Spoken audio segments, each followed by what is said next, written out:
Looks great. Yeah, I mean, it's 16 gigabytes is huge, you know, for memory size. Yeah.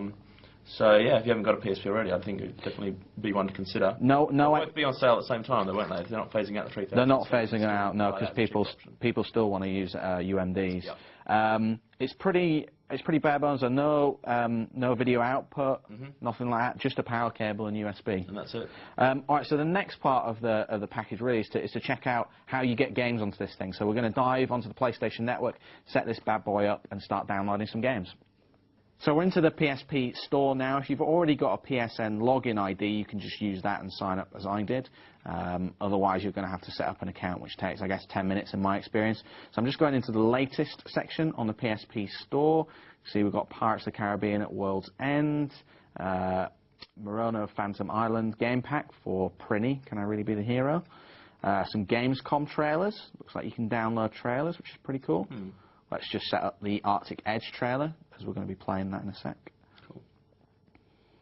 Cool. So it's 11 megabytes. It's downloading over our fairly nippy Wi-Fi network at work. Yep. So it seems to be going quite quickly.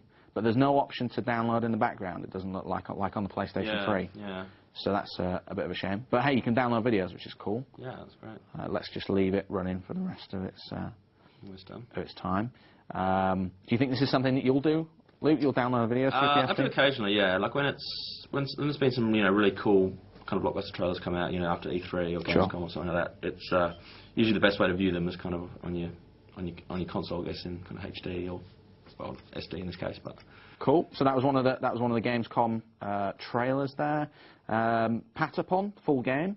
Now I've already got. If I go into my account or my downloads, I should be able to pull up my previous downloads. So if I start downloading MotorStorm Arctic Edge, this is the review package. As I say, 526 megabytes. Can have a look at some of the other downloads that I've.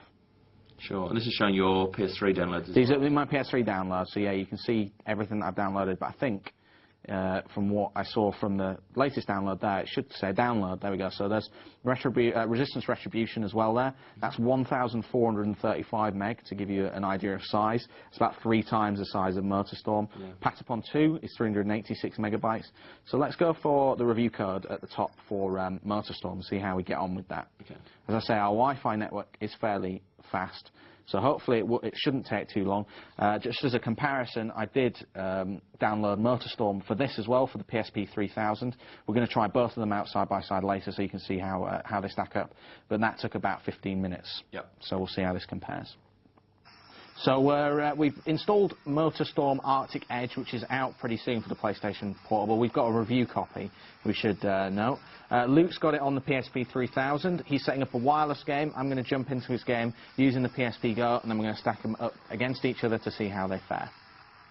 I've been playing a little bit of this on the PSP 3000. This is my first go on the PSP Go, and they both seem to be identical in terms of gameplay and graphics and speed.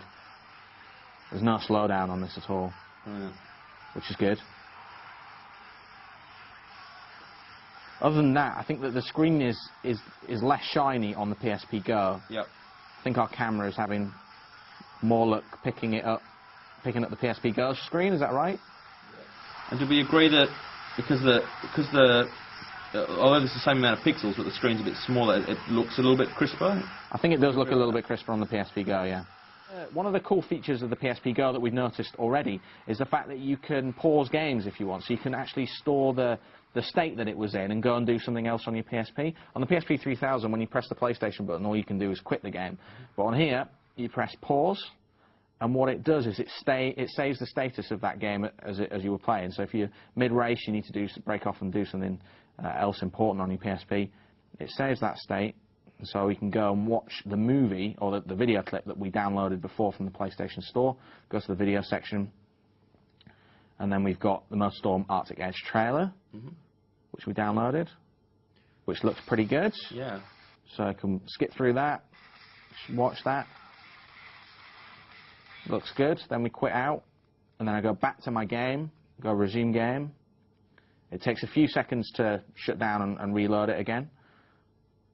But hopefully in a minute. There we go. Press X to skip. We're back in it, which is exactly where we were. Right. Which is a good feature, I think. Yeah, it's a really good feature. Yeah, if you need to put your PSP down, or you're waiting for a train, or something like that, and you kind of need to turn it off, or if you're like, I'm playing a long, maybe if you're playing Monster Hunter and you're going on a long quest or something, yep. you want to get out of it and watch a movie to have a bit of a break and then go straight back into it afterwards. Yeah, especially for games that don't allow you to save at any point. There might be a save point or something like that. That will kind of allow you to get around that limitation. That's a cool feature. Great. The PSP Go also includes one of these videos that tells you basically about the system, how it works, some of the download features that we've been talking about. Actually, it turns out that the software that you install on your PC, and you can basically drag and drop games that you download from the PlayStation Store through that. You can do it directly through the PSP, or you can go on the PlayStation 3 and do it that way. There's plenty of options. Yep. As long as you're kind of, you've got lots of Sony products. If you've got a PlayStation 3, you're laughing. But you don't need a Vaio computer, do you? No, you don't. Any PC. Right. Yeah, I think it's PC only, no Mac.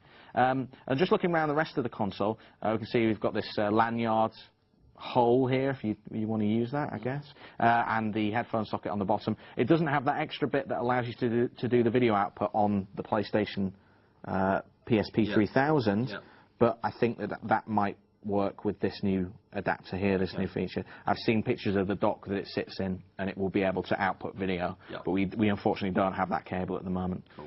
So, any other final thoughts, Luke? Do you like what you've seen? Yeah, I was quite sceptical before I kind of saw it in the flesh, thinking, why bring out a new PSP kind of at a massive premium price? But having seen it, the build quality looks great, the screen looks really good. I'm quite impressed with just how it looks and feels, and some of the new functionality in it is pretty cool as well. So, yeah, I definitely think it's a good device, and it's kind of just depends on which one you prefer as to what you buy. And sat next to each other, there is quite a big size difference. It is, and it does feel a lot different. It feels less plasticky. It feels a bit more solid but lighter. Yeah, and much easier to fit into your pocket, which is a good thing. Good stuff. Well, that's the PSP Go. It's available in Europe and the US on October the 1st.